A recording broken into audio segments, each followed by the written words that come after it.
I'm Fariha Roshin. I'm Jo. I'm Celeste Divinity. I'm Sydney Gore. I'm Danny and Esther.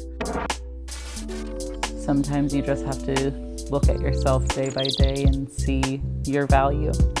Beauty is what's going on the inside as a reflection on the outside. It's just empowering us all to be our most natural selves.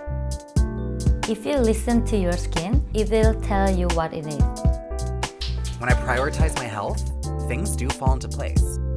I think my relationship to my skin and what glow allows me to do is to nourish my body.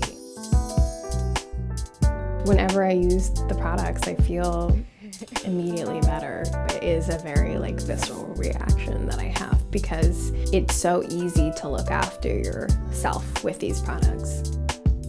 I think that beauty is so much more than just what you see of a person. A lot of beauty is kind of central to how you move in the world. We all deserve to feel beautiful about ourselves. The more I take care of myself, the more I'm happy. I'm taking it day by day, skin by skin.